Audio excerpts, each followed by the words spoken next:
네, 성도여러분 다시 한번 안녕하십니까? 안녕하세요. 네, 오늘 하루 행복하셨나요? 네. 네, 아멘. 감사합니다. 이 시간 하나님의 성전을 찾으신 성도 여러분을 진심으로 환영합니다.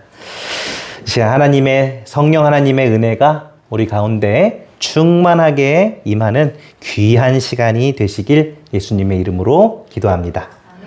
네, 오늘은 예수님과 함께 일하는 나라는 제목으로 말씀을 나누도록 하겠습니다. 함께 성경 말씀 한 절 보도록 하겠습니다. 함께 읽도록 하겠습니다. 스가랴 4장 6절의 말씀입니다. 시작. 그가 내게 대답하여 이르되 여호와께서 스룹바벨에게 하신 말씀이 이러하니 만군의 여호와께서 말씀하시되 이는 힘으로 되지 아니하며 능력으로 되지 아니하고 오직 나의 영으로 되느니라. 아멘. 네, 오늘 스가랴 4장 6절의 말씀인데요. 참 어찌 보면은 생소한 이름이 등장하기도 합니다. 스룹바벨이라는 사람에게 전하는 말씀인데요. 네, 하나님께서 오늘 스가랴 선지자에게 말씀하신 이 일이라는 것이 무엇이었을까? 혹시 아시는 분 계실까요? 이 일은 이스라엘 백성들에게는 지금 현재 대한민국에 사는 우리에게는 사실 별로 큰 일은 아닐 수 있습니다. 대한민국 사람들에게는 별로 상관이 없는 일일 수 있어요. 그런데 이 당시에 사는 이스라엘 백성들에게 감정을 이입해서 우리가 이 이야기를 바라보면 어떻게 보면은 조금 더 이들의 심정과 상태를 이해할 수 있습니다. 이스라엘 사람들이 지금 어떤 상태인가요? 이스라엘 백성들이 나라를 빼앗긴 상태입니다. 나라를 빼앗겼고 70년간이나 강대국의 포로로 끌려가서 이방에서 70년간 노예는 아니지만 고향을 떠나 타향살이를 한 것이죠.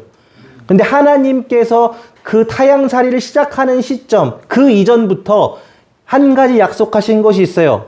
70년 후에 너희가 다시 먼 땅에서 이 땅으로 돌아와 나의 성전, 이스라엘의 예루살렘의 성전을 회복하실 것이란 약속을 주셨습니다. 그리고 이 시점이 바로 70년이 지난 이후에 예루살렘을 중건하라는 하나님의 명령에 따라 이제 성전이 세워지고 이스라엘이 회복되어야 하는 그런 중대한 민족적인 과제가 주어진 시간이었어요. 이것이 특별히 왜 이스라엘 백성들에게 중요했냐면 이 예루살렘, 이 이스라엘의 성전이 회복됨으로 인해서 이 이스라엘의 후에 누가 오셔야 합니까? 메시아이신 예수님께서 오셔야 하기 때문에 이 성전의 회복은 굉장히 중요한 일이었습니다. 하나님께서 이스라엘의 멸망한 이후 그분이 약속하신 대로 몇 년 만에요? 70년 만에 불가능한 일이었던 것 같은 그 이스라엘의 회복을 정말 놀라운 섭리로 인해서 그 회복을 시켜주십니다. 여러분, 아무런 대가 없이 어떠한 무엇인가 대단한 섭리 없이 망했던 나라를 강대국이 회복시켜주는 일이 역사적으로 쉬운 일일까요? 결코 쉬운 일이 아닌 것입니다. 그 나라 왕은 70년 전에 망했던 그 이스라엘이라는 나라가 있는지도 몰랐을 거예요. 그런데 하나님께서 놀라운 일로 이 섭리로 이스라엘의 성전, 예루살렘을 회복시켜 주시겠다는 그 약속을 역사의 놀라운 섭리 속에서 이루셨다라는 거예요. 문제가 있습니다. 70년 동안 타향살이를 했습니다. 그 시절에 살던 사람이 별로 이제 없어요. 이제 그 사람들의 후손들이 머나먼 타향에서 거리가 어느 정도냐면요. 지금 이 시대의 사건은 지금 이스라엘과 이란, 지금 현재 이란에 있는 지역에 있는 사람들의 일이에요. 이란으로 끌려갔던, 이란 지역, 페르시아 지역으로 끌려갔던 바벨론과 페르시아 지역에 살고 있던 그 사람들이 다시 머나먼 이스라엘로 돌아와야 되는데 실질적으로 70년이라는 시간이 지나면서 이스라엘에서 살아본 사람이 많이 있는 거예요, 없는 거예요? 없어요. 오직 민족적 사명을 가지고 이스라엘을 회복해야 되는 거예요. 여러분, 많은 사람들이 이 민족적 사명을 가지고 지금의 삶을 내팽겨치고 이스라엘, 하나님의 섭리, 하나님의 약속을 의지하여 예루살렘으로 많이 돌아왔을까요? 어떻게 생각하십니까? 메시아의 약속이 주어졌으면 그 약속을 붙잡고 많은 사람들이 현재의 나의 삶을 두고 예수님을 위하여 예루살렘으로 돌아왔을까요? 현실은 그렇지 않았다라는 거예요. 분명한 약속이 주어졌고 말도 안 되는 섭리로 70년 만에 그들이 이스라엘로 회복되기를 하나님께서 보여주시기까지 했지만, 자, 하나님께서 왕의 허락을 맡아주셨으니 이제 우리가 실제로 예루살렘으로 돌아가자는 그 외침과 호소에 수많은 사람들이 반응하지 않는 거예요. 몇만 명 가지 못합니다. 또 다른 문제가 있습니다. 이제 어쨌든 5만 명, 6만 명 정도 되는 사람들이 이스라엘로 돌아왔어요. 여러분, 어느 도시가 잘 꾸며져 있을까요? 여기 뭔가 남아 있을까요? 폐허가 된 나라에? 제가 예전에 한번 새로 아파트를 지은 곳에, 지금 이제 저희 부모님이 살고 있는 집인데, 그곳이 예전에는 제가 학교 다닐 학창 시절에는 배밭이었습니다. 온통 배밭밖에 없는 곳이었는데 이제 도시가 커지면서 그곳에 아파트가 들어선 거예요. 아파트에 입주를 했는데 주변에 뭐밖에 없어요? 아파트는 다 배를 베었는데 그 옆에는 다 여전히 논밭인 거예요. 어떤 인프라도 없어요. 그래서 어느 날 건물이 세워지고, 아파트 앞에 건물이 세워지고 그곳에 편의점이 생겼을 때 편의점 생겼다고 구경하러 가는 거예요. 우와, 편의점이 생겼다. 이스라엘 백성들이 지금 현 상황이 그건 거예요. 70년간 황폐한 땅에 돌아왔더니 이곳을 다니는 사람도 없고 사는 사람도 없고 그저 그냥 주변에 있는 조그만 부족들이 있는데, 그 부족들이 자리 잡고 있는 곳에서 성을 세운다고 했을 때 이 주변에 있는 이방 민족들이 성을 세우는 것을 좋아했을까요? 안 좋아했을까요? 반대하죠. 내 땅을 왜 뺐냐는 거죠. 너네가 70년 동안 갑자기 나타나서 이 땅에 대한 주장을 너희가 왜 하냐고 하겠죠. 충분히 그럴 수 있습니다. 그래서 이스라엘 백성들이 힘들게 이 땅에 와서 성소를 짓고 성을 지으려고 할 때에 이 이방 민족들이 어떻게 하는 거예요?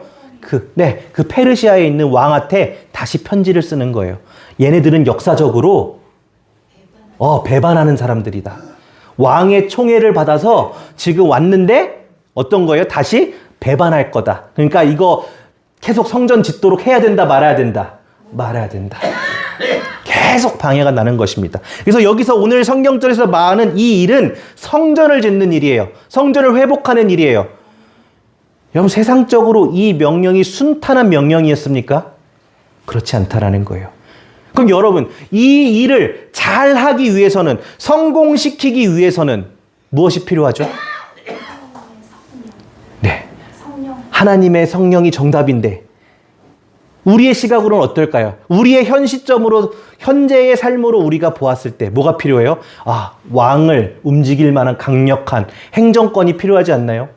성전을 굳건하게 지을 재료와 자재들을 사모을, 인력들을 모을 돈과 재물들이 필요하지 않나요? 이방 민족들이 나의 삶을 지금 성을 지으려고 할 때 반대해서 쳐들어오려고 하는, 그렇기 위해서 그들을 막아야 하는 강력한 군대가 필요하지 않을까요? 여러분, 우리의 삶 속에서 이스라엘 백성뿐만 아니라 우리의 삶의 터전을 가꾸고 이루고 우리가 무엇인가를, 하나님의 일을 해야 한다고 할 때에 우리가 정답으로 하나님의 성령이 필요하다는 것을 알고 있지만 우리 눈앞에 과제를 해결할 수 있는 여러 가지 요소들이 더 급한 거예요. 오늘 이는 힘으로 되지 아니하며 능력으로 되지 아니하고 오직 나의 영으로 된다라는 하나님의 말씀이 굉장히 우리에게 소중한 말씀이라는 거예요. 왜요? 그렇지 않다면, 하나님께서 이것을 우리에게 말씀하지 않으신다면, 하나님께서 우리에게 스가랴 선지자에게 나타나셔서 정확하게 그들이 필요한 성령 하나님에 대해서 말씀하지 않으신다면 우리는 본능적으로 눈앞의 문제를 해결하기 위한 요소들을 찾기에 급급한 사람들이라는 것입니다. 저도 그랬음을 이제 고백하는 것이죠. 그러나 하나님께서 분명히 약속하시는 거예요.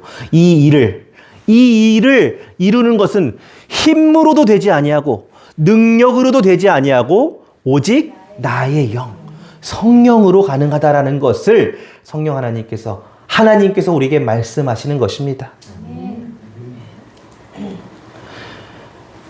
여러분, 이 원칙은요, 오늘을 살아가는 우리에게 동일하게 적용되는 원칙입니다. 이 원칙은 결코 변하지 않는 살아계신 하나님의 원칙입니다. 처음부터 끝까지 결코 변하시지 않는 하나님께서 변하지 않는 원칙을 우리에게 알려주신 거예요. 우리가 잊을지라도 잊고 하나님의 영을 구하지 않고 하나님의 일을 할 때, 나의 일을 할 때, 그럼에도 불구하고 오직 유일한 원칙은 하나님의 영의 인도하심에 따라서 우리가 하나님의 일을 해 나가야 된다는 것입니다. 따라서 이 세상에서 하나님의 백성, 하나님의 자녀로 살아가면서 우리가 던져야 할 중요한 질문이 있습니다.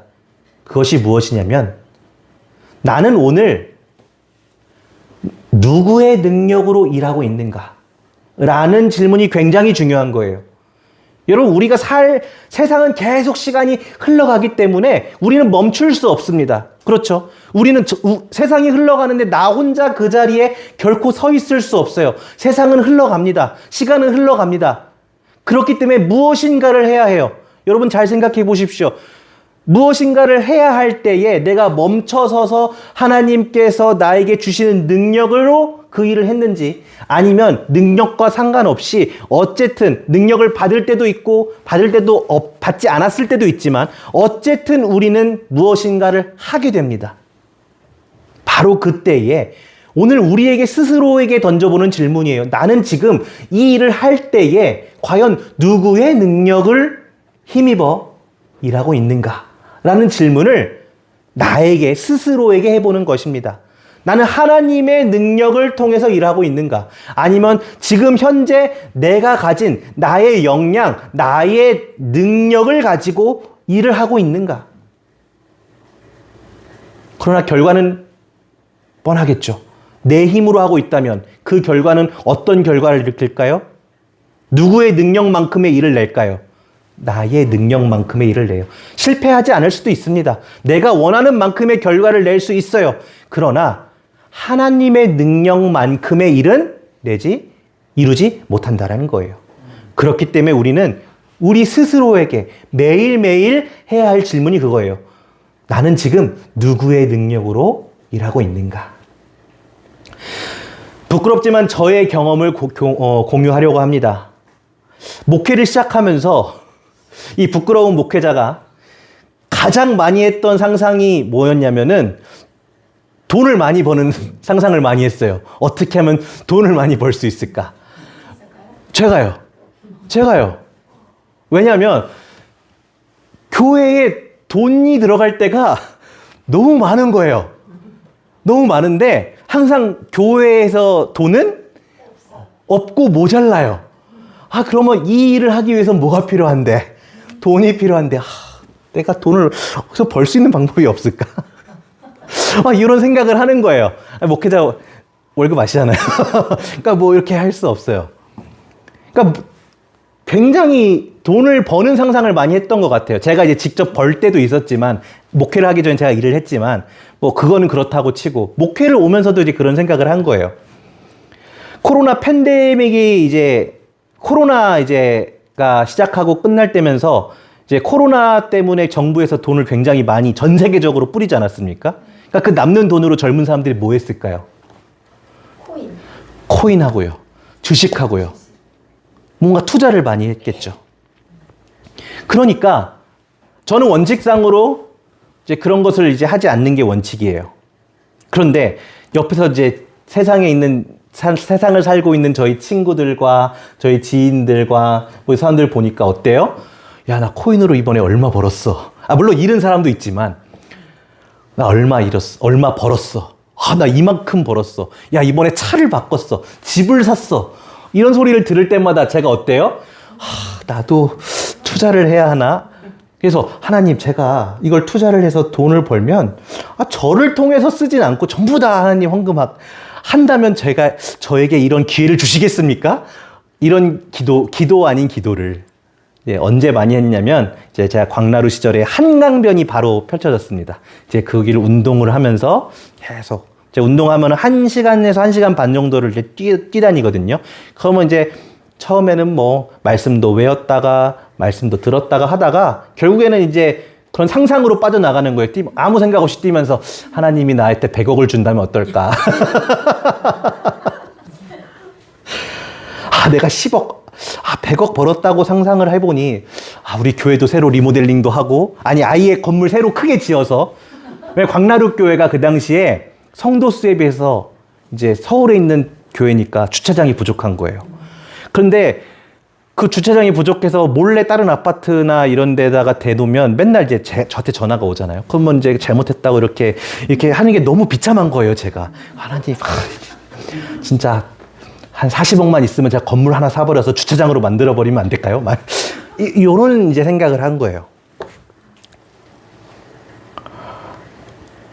하나님께서 왜 나에게 이런 큰 돈을 허락해 주시지 않지? 여러분, 이런 생각 저만 해봤나요?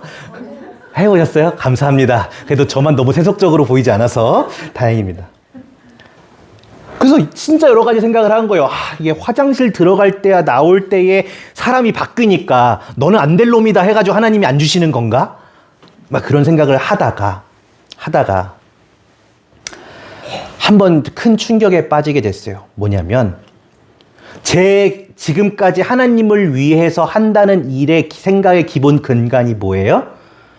하나님의 일을 한다고 하면서 그 일에 하나님의 성령의 능력, 하나님의 능력이 필요한 게 아니고 그 일을 하기 위해서 뭐가 필요하다고 생각한 거예요? 금전적인 것만 생각을 한 거예요. 그러니까 이 일을 하기 위해서는 하나님 주차장이 필요합니다. 주차장을 좀 어떻게 해결해 주시고 어떤 방법을 주세요라고 성령의 하나님의 능력을 기도한 게 아니라 돈만 있으면 할 수 있을 텐데, 하나님이 있으면 이거 다 할 수 있는 데가 아니고 돈만 있으면 할 수 있는 데를 제가 지금까지 외쳐왔던 거예요. 저에게는 굉장히 충격이었습니다. 하나님을 믿는 사람이잖아요. 그러니까 이 문제의 해결의 범위는 돈이 아니라 하나님께서 임하시면 이 문제를 해결할 수 있을 텐데가 아니라 저는 뭘 생각했다고요? 돈만 있으면 해결할 수 있을 텐데. 근데 결국 돈만 있으면 내가 할 수 있을 텐데. 하나님의 능력이 아닌 세상의 재물과 힘이 있어야만 하나님의 일을 이루는 것이 가능하다고 저는 생각해 왔었다고요. 그러니까 하나님의 일을 한다고 생각했기 때문에 전혀 문제가 안 된다고 생각했지만 사실 문제가 있는 거예요, 없는 거예요? 있는 거예요. 있는 거예요. 하나님을 믿는다고 말했지만 사실 저는 뭐를 믿는 거예요? 돈을 믿는 거예요. 재물을 믿는 거예요. 나의 상상으로 해결할 수 없는 그런 큰 사역을 이루는데 그 일을 이루는 사람이, 이가 하나님이 아니라 세상에 돈과 재물과 권력이 있어야만 큰 일을 이룰 수 있다고 저는 생각을 했던 거예요. 그래서 성령 하나님의 임재도 하나님의 능력을 달라고 기도조차도 안 한 거죠. 어떻게 보면. 그렇죠. 돈을 달라고 기도했지. 그리고 돈이 있으면, 만약에 돈이 있으면 이런 일을 할 수 있을까라는 상상을 한 것이지. 하나님, 이런 우리가 해결하지 못할 큰 문제가 있는데 하나님 저에게 어떻게 실마리와 도움을 주실 수 있습니까? 한 번도 그런 기도를 드려본 적이 없었던 거예요. 이게 굉장히 큰 충격이죠. 목회자인데요. 목회자인데 큰 능력을 위해서 기도하는 것이 아니라 재물을 어떻게든 모을 궁리를 하고 있었던 거예요. 여러분, 우리의 삶이 지금 어떤 상태에 있습니까? 어떤 영적인 상태에 있으십니까? 지금 여러분의 인생에 여러분의 인생길을 가로막고 있는 그런 고난이 있을 때에 그 고난을 해결할 수 있는 현실적인 요소, 현실적인 견적이 먼저 떠오르고 계시나요? 아니면 오직 기도와 성령 하나님의 임재와 하나님의 능력을 구하고 계시나요? 하나님의 능력으로 해결할 수 있어 보이는 것은 기도하지만 하나님의 능력이 닿지 못할 것 같은 상상하지도 못할 일은 기도조차 하지 못하고 계시지는 않으신가요? 저의 고백입니다. 기도할 엄두조차도 내지 못하고 있었다라는 거예요. 제가 상상하지 못하는 일에 대해서. 중요한 것은 우리는 우리 인생의 모든 길에서 모든 하나님의 사역에서 하나님의 능력, 하나님의 신성한 능력이 나를 통해서 일하도록 하나님의 능력이 하나님께서 나를 사용하셔서 일할 수 있도록 하나님께 나를 드려야 된다라는 거예요. 오늘 앞에서 보았던 성령절, 이 일은 오직 누구의 능력으로? 나의 영의 능력으로만 가능하다라는 사실. 우리가 잊고 살고 있는 한 가지 중요한 교훈이 아닐까, 하나님의 메시지가 아닐까 생각해 보게 됩니다. 오스트리아 보겐호펜에 있는 신학과 학생들이 아프리카에서 전도회를 열게 되었습니다. 이 전도회에 지원한 사람들 중에 졸트라는 학생이 있었어요. 그래서 2006년 당시 이제 그는 2학년 대학생이었고 전에도 이제 수많은 전도회를 루마니아 이런 곳에서 전도회를 열어본 경험이 있는 전도회 경험자였어요. 여러분, 아프리카 요즘 가장 신앙적으로 전 세계 지구촌에서 영적으로 뜨거운 곳이 어디냐면 아프리카와 남미입니다. 깃발만 꽂으면 사람들이 몰려서 하나님을 찾는 곳이에요. 그러니까 이 졸트라는 사람이 굉장히 자신만만했겠죠? 깃발을 들고 신학생들과 함께 나아갑니다. 그래서 케냐에 이제 가서 사람들이 많이 모이는 시장에서 집회를 여는 거예요. 집회를 열고 예수님에 관련한 영상을 사람들에게 보여줍니다. 그리고 호소하면서 예수님에 대해서 열심히 전도를 했어요. 그런데 첫날에 30명, 두 번째 날에는 20명, 셋째 날에는 10명, 점점 집회의 참여자가 줄어드는 거예요. 무엇을 상상했는데 수천 명이 모여서 예수님에 대해서 알고 감동받고 회개하여 침례를 받을 거라고 생각을 했는데 30명도 적은데 시간이 갈수록 줄어드는 것입니다. 사람들이. 이제 전도회가 얼마 남지 않았어요. 이 당황한 졸트라는 학생이 너무나 답답해서 방문을 걸어 잠그고 4시간 동안 기도했다고 합니다. 4시간 동안 기도하면서 자신의 절망을 하나님께 쏟아내는 거예요. 하나님, 왜 저를 이곳에 보내셨습니까? 하나님, 저를 통해서 이곳에서 하실 일이 있으십니까? 하나님, 영혼이 있을까요? 자신의 무력함에 대해서, 그리고 자신의 무능력함을 하나님께 맡기고 4시간 동안 기도하는 거예요. 전 존재를 하나님께 맡기고 하나님께서 그와 함께 하신다는 확신을 갖고 이제 기도방에서 나오게 되었습니다. 확신을 갖고 나왔지만 사람들이 올까라는 확신이 있었을까요? 없었을까요? 없는 거예요. 두려운 거예요. 그렇게 두려움 속에서 집회가 시작되었습니다. 집회가 시작되는데 놀라운 일이 생겼어요. 그날 저녁 600명의 사람이 참석하게 됩니다. 그리고 그 다음 날에는 700명. 그리고 마지막 집회에 1000명이 참여해서 39명의 영혼이 하나님을 받아들이게 됩니다. 예수 그리스도를 받아들이게 됩니다. 여러분, 무엇이 이 놀라운 차이를 만들었나요? 전도회의 메인 스피커가 바뀌었나요? 전도회에 많은 사람들이 참석하도록 대단한 선물들을 뿌렸나요?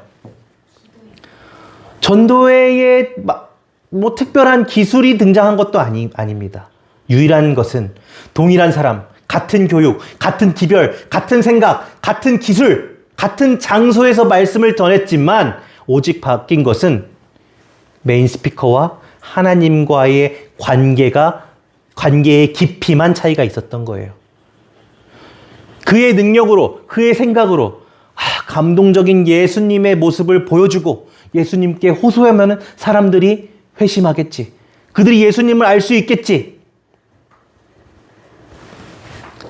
그러나 하나님과의 관계가 깊이 들어가게 되었을 때에 하나님께서 하나님의 방법으로 일하기 시작한 것입니다. 우리의 신앙도 마찬가지예요. 하나님의 사역을 할 때 그것이 너무 익숙한 나머지 우리의 힘과 우리의 습관대로, 우리의 관습대로 하나님의 일을 처리하고 할 때가 너무도 많이 있습니다. 그러나 우리에게 가장 중요한 것은 그 일을 해내는 것도 중요한 것이지만 더 중요한 것은 그 이전에 하나님과의 관계가 제일 중요하다라는 거예요. 우리가 서두에서 말씀드렸습니다. 우리가 어떤 일, 하나님의 일을 위해서 우리가 어떤 일을 할 때 나의 능력과 나의 역량과 나의 열정으로 그 일을 열심히 했을 때 그 결과가 날 수 있습니다. 그러나 그 결과가 아무리 크더라도 그것은 나의 범위, 나의 역량의 크기만큼 성장을 할 수 없어요. 그러나 내가 아무리 능력이 없고 내가 연약해 보일지라도 하나님의 능력으로, 하나님의 능력을 통해서 하나님의 지도를 받고 일을 했을 때에 그 일은 하나님의 능력의 크기만큼 성취된다라는 사실을 우리가 믿어야 할 것입니다. 마가복음 16장 15절의 말씀입니다. 또 이르시되 너희는 온 천하에 다니며 만민에게 복음을 전파하라. 하나님께서 우리에게 이 땅에 주신 마지막 사명은요, 딱 이 한 가지예요. 온 천하에 다니며 만민에게 복음을 전파하라. 온 천하에서 너희가 가장 잘 먹고 잘 살게 해주겠다. 너희의 모든 고민과 스트레스 거리를 전부 다 없애주겠다. 이렇게 말씀하신 것이 아니고요. 내가 이 땅에 곧 다시 올 텐데 그때까지 나의 사랑하는 영혼들에게 나의 사랑을, 예수 그리스도의 보혈의 복음을 만민에게 전파하여야 한다. 이것이 예수님께서 우리에게 남겨주신 마지막 사명이에요. 최후의 사명입니다. 그런데 이 사명에도, 하나님의 일을 하는데도 분명히 조건이 있는 거예요. 사도행전 1장 4절에서 5절, 예수님이 하늘로 승천하시기 이전에 제자들을 불러서 하신 말씀, 성령으로 침례를 받고 성령이 너희에게 임하시면 너희가 권능을 받고, 요한계시록 3장 22절, 귀 있는 자는, 이 복음을 듣는 자는 누가? 성령이 교회에게 하시는 말씀을 들을지어다.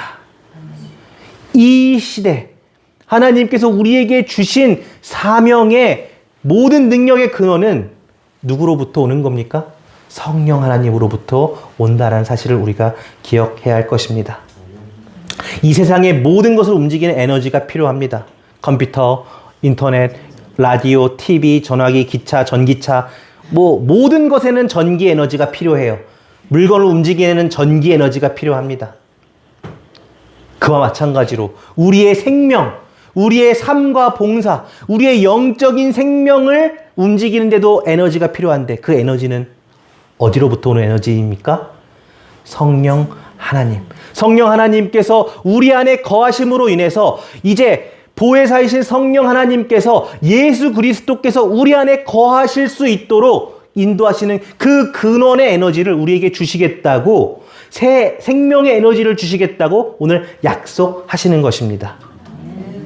전도서 3장 11절입니다. 하나님이 모든 것을 지으시되 때를 따라 아름답게 하셨고 또 사람들에게 영원을 사모하는 마음을 주셨느니라. 우리 모두는 영원을 사모하는 마음을 갖고 있어요. 영원히.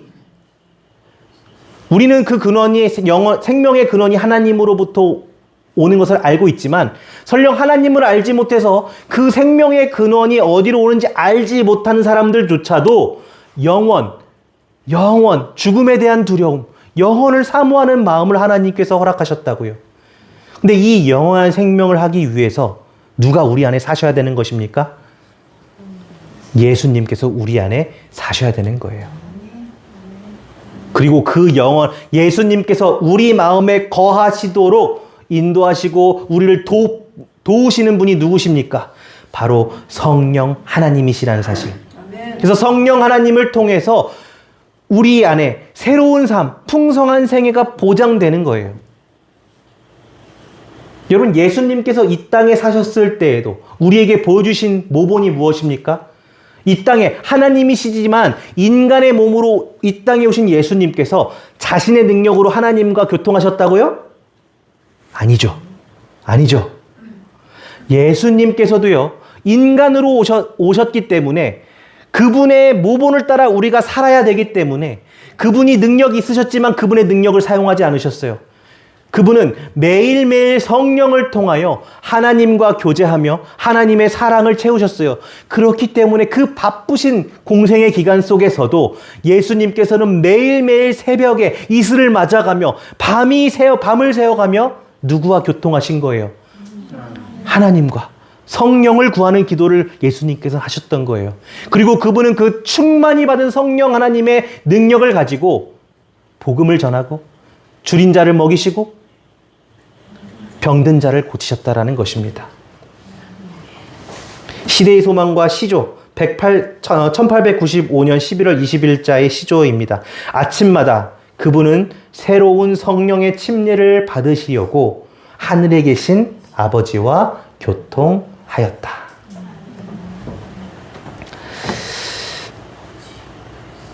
오늘 우리의 교회 안에서 하나님의 말씀과 복음이 전해지는 유일한 방법은 바로 하나님으로부터 받은 능력이 우리 안에 거하게 될 때, 그때에 비로소 가능함을 우리가 기억해야 합니다.